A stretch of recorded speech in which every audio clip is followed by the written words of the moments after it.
Chez Lacroix, je suis responsable, en fait expert sur la partie électronique numérique et responsable métier sur la partie architecture, design de cartes électroniques, notamment pour des objets. Donc le groupe Lacroix, c'est une ETI française qui rayonne sur l'Europe et qui commence à se déployer aussi sur l'Amérique du Nord. Donc le groupe se décompose on va dire, en trois entités. Je vais commencer par Lacroix Sofrel, c'est l'entité historique.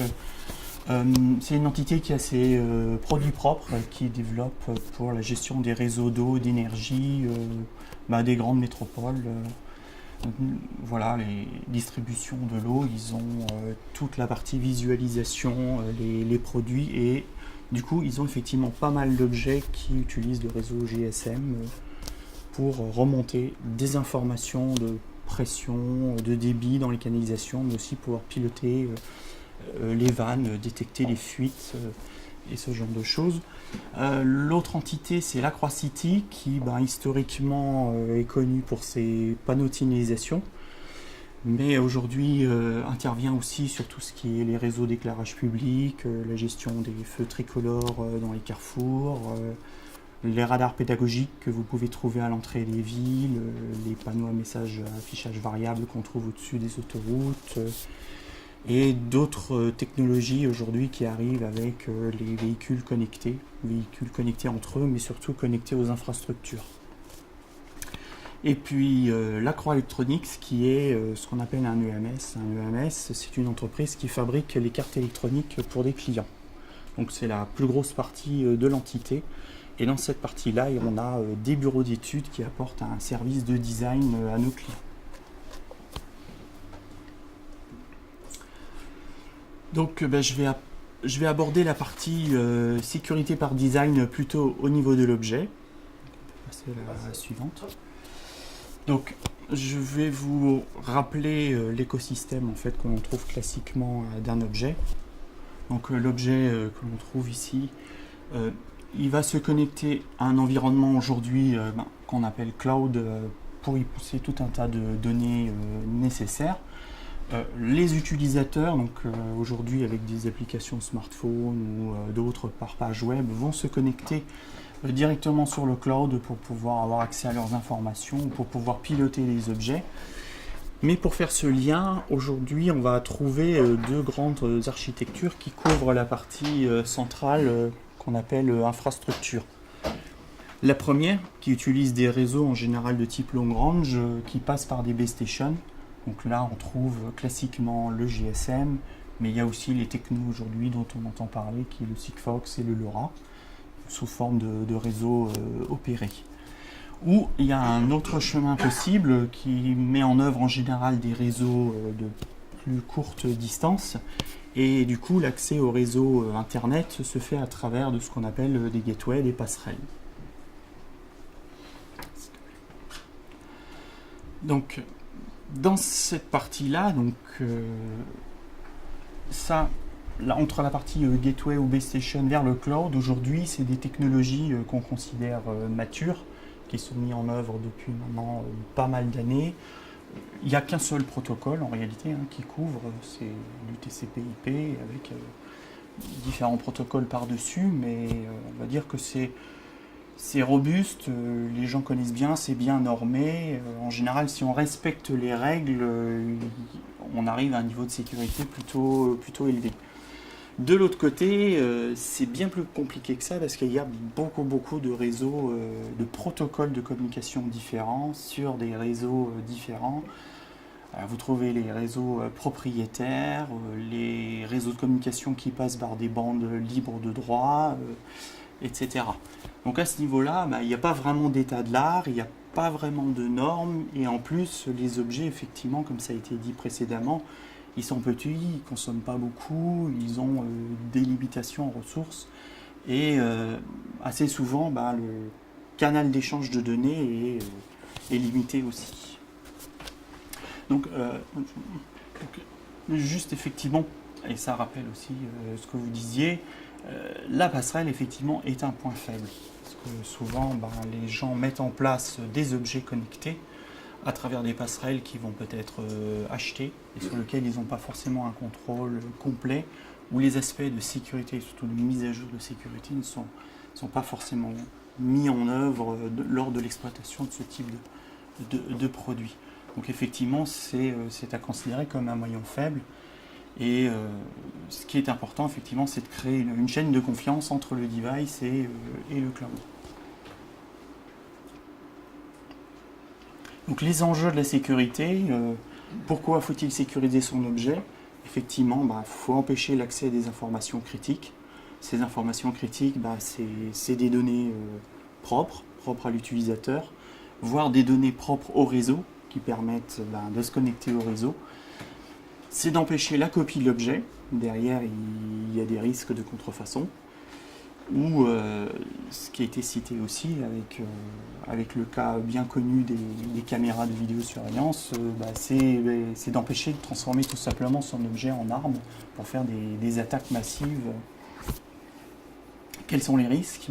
Effectivement, perte et vol d'informations critiques, mais aussi utilisation détournée du réseau. Par exemple, si quelqu'un qui a réussi à récupérer vos identifiants réseau sur votre objet, il va s'en servir pour son utilisation propre et il va utiliser, alors que c'est vous qui payez l'utilisation de ce réseau, il va l'utiliser pour ses propres usages. La contrefaçon, donc ça peut avoir effectivement un impact sur le business model. Et puis les sanctions financières, notamment aujourd'hui avec le cadre de la RGPD. Les types d'attaques, donc il y a deux grandes familles. Il y a les attaques sur la communication, donc qui consistent clairement à écouter, à essayer de prendre la place, à casser les clés pour arriver à prendre le contrôle. Comme vous disiez, c'est des attaques qui aujourd'hui sont considérées comme assez faciles parce qu'il n'y a pas besoin de beaucoup de moyens financiers pour les réaliser. On trouve beaucoup de choses sur Internet, même des gens avec un niveau d'expertise limité aujourd'hui arrivent à faire des choses. Et c'est ce qu'on appelle des attaques de masse. A contrario, de l'autre côté, il y a tout ce qui est attaque physique. Donc ça, c'est effectivement déjà plus coûteux, il faut avoir accès à l'objet, ça nécessite d'avoir des équipements plus poussés déjà pour pouvoir commencer à écouter des informations sur le rayonnement électromagnétique, sur l'alimentation de l'objet, voire commencer à injecter des petites pannes ou des défauts pour voir comment il réagit. Tout ça dans le but de pouvoir trouver les clés et pouvoir s'introduire dans l'objet. Donc ça, c'est ce qu'on appelle plutôt des attaques experts.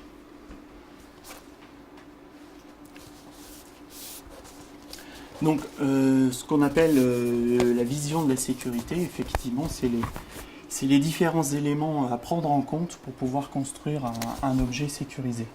Donc, il y a déjà la partie, une architecture sécurisée. Ça consiste à faire des choix techniques sous forme de microprocesseurs qui ont certaines microcontrôleurs qui ont certaines capacités de protection, de fournir en général des générateurs de nombres aléatoires, ce genre de choses.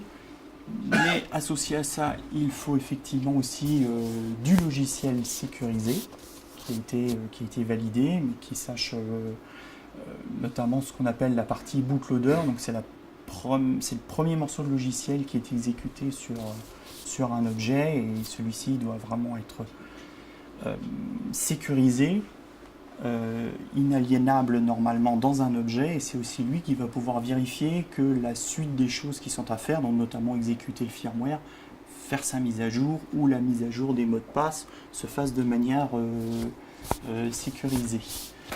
Le mot de passe ou le certificat, effectivement, c'est une chose très importante. Il faut quelque chose de robuste. La notion de cycle de vie, je vais le traiter juste après. Une certaine résistance aux attaques physiques qui sont nécessaires, donc notamment détecter l'intrusion pour pouvoir tout effacer, par exemple, c'est un cas d'usage. Mettre en place effectivement un protocole de communication sécurisé. Et à la fin, effectivement, établir une communication sécurisée entre l'objet jusqu'à l'autre extrémité, donc jusqu'au cloud. Donc, le cycle de vie, le cycle de vie de la sécurité, d'accord. Ça commence par le design. Donc derrière la notion de design, il y a l'audit. Il est clair qu'il faut commencer par faire un audit de sécurité pour pouvoir évaluer ce dont on a besoin, qu'est-ce qu'on veut sécuriser, jusqu'à quel niveau on souhaite avoir une certaine sécurité, quelle est la valeur des données que l'on veut sécuriser. Si c'est de simples mesures de température d'une pièce qui sont remontées, on va peut-être pas mettre le même effort que si c'est des données de santé. De toute façon, derrière les données de santé, maintenant il y a une législation. Ça passe aussi par du coup une analyse de risque, par la formation, former ses équipes de développement. Ensuite, on a fait un certain nombre de choix techniques, on va passer en phase validation. Donc la validation, ça touche beaucoup le logiciel, des revues de code, des analyses de code, une phase de certification. Alors ça, c'est pas toujours vrai, ça dépend du type d'objet, des types de protocoles, mais certains protocoles nécessitent de faire certifier son objet. Et ensuite, il y a l'aspect maintenance. Donc, dans la maintenance, il y a déjà, lorsque l'objet arrive sur le réseau, manager cette partie-là. Donc, pas avoir un mot de passe unique pour tous les objets qu'on produit. Il faut que l'objet arrive avec son mot de passe dédié ou qu'il demande un mot de passe, qu'on soit obligé de changer au moins la première fois le mot de passe. Ensuite, il y a derrière la maintenance la vie de l'objet. Donc là, idéalement, c'est qu'il puisse effectivement régulièrement faire ses mises à jour pour couvrir les futures failles de sécurité. Donc il dispose des capacités de pouvoir télécharger des nouveaux firmware pour les mises à jour, de les authentifier, de faire la même chose pour ce qui est des mots de passe ou des certificats. Et ensuite, il y a la fin de vie de l'objet qu'on peut avoir tendance à oublier, mais l'objet à la fin, quand il est retiré de son usage, bien sûr, il y a l'aspect recyclage, mais idéalement, il faudrait aussi pouvoir effacer sa mémoire pour faire disparaître un certain nombre d'informations, mais il faut aussi le faire disparaître côté réseau. Il ne faut pas qu'un objet qui ne soit plus utilisé puisse être hacké pour qu'on y trouve dedans des informations qui permettent plus tard de se reconnecter sur un réseau et que le réseau ne nous blackliste pas, par exemple. Voilà. Donc, pour résumer un petit peu tout ça, pour protéger un objet par design, effectivement, il faut faire un audit pour savoir ce qu'on veut protéger. Il faut faire des choix technologiques, il faut faire des choix d'architecture de l'objet et de software. Il faut définir une architecture de communication de bout en bout, parce que ça va peut-être influer sur les choix de protocole qu'on va finalement utiliser et influer sur le type de composants qu'on va choisir pour obtenir le niveau de sécurité dont on a besoin. Définir le type de sécurité, bon, ça va effectivement dépendre du protocole de communication. Les volumes de production sont importants aussi, parce que si on a de faibles volumes ou de forts volumes, les choix ne vont pas être les mêmes, parce qu'il y a des coûts et des impacts au niveau de la production. Et effectivement, petite alerte aussi, il faut faire attention à ne pas surprotéger non plus. Parce que si on surprotège, on va mettre peut-être beaucoup de moyens, un effort de développement logiciel, des moyens en production assez coûteux pour finalement protéger quelque chose qui n'est pas si critique que ça. On va aller vite. Donc j'ai deux rapides cas d'usage, effectivement. Un objet plutôt de type sécurité standard qui convient à beaucoup d'objets et qui est plutôt prévu pour résister aux attaques de masse. Alors l'avantage de ce type d'objet, c'est qu'il est pas trop coûteux à développer, mais par contre il a un impact en production, parce que pour chaque objet en production, il va falloir injecter des certificats. Et ça veut dire qu'en production, il faut mettre en place effectivement un environnement sécurisé avec ce qu'on appelle des black box, qui sont les fameux générateurs de clés, qui seront en phase avec ceux que vous avez aussi côté du cloud. Donc tout ça, ça a un coût en production, ça nécessite d'isoler la zone pour que des gens uniquement autorisés puissent y avoir accès. Dernier slide. Donc à contrario, il existe pour des petits objets un moyen d'avoir un niveau de sécurité plus renforcé. c'est d'utiliser par rapport à la partie MCU, donc c'est la partie microcontrôleur qui contient le code et qui l'exécute, d'avoir aujourd'hui ce qu'on appelle un Secure Element. Un Secure Element, en fait, c'est très très proche, si je ne me trompe pas en termes de techno, de ce qu'on trouve sur une carte SIM. C'est la même chose, voilà. C'est la même chose qu'une carte SIM. Aujourd'hui, ça se trouve de plus en plus pour faire des faibles volumes. Le gros avantage, c'est que on les monte en usine sans avoir besoin d'environnement protégé parce qu'ils arrivent déjà préchargés avec un ou plusieurs certificats. Et en plus, ça sert de rôle de coffre-fort et ça peut aussi vous aider à faire un petit peu de l'accélération sur l'encryption, ce genre de choses. C'est un peu plus cher à produire parce que vous avez un coût composant un peu plus élevé, mais par contre, effectivement, en production, c'est plus facile. Et sur des petits volumes, quelques milliers, peut-être 10 000 pièces, c'est une approche qui peut se prévoir. De plus, comme c'est une carte SIM, au niveau de la sécurité contre les attaques experts, donc tentatives d'intrusion et tout ce qui va avec, vous avez un niveau de protection extrêmement élevé. Voilà, rapide conclusion. L'architecture de sécurité, ça se construit effectivement d'un bout à l'autre du système. Ce qui est important, c'est donc de commencer par faire un audit de sécurité pour savoir ce qu'on a besoin de protéger et faire attention quand même à la surqualité.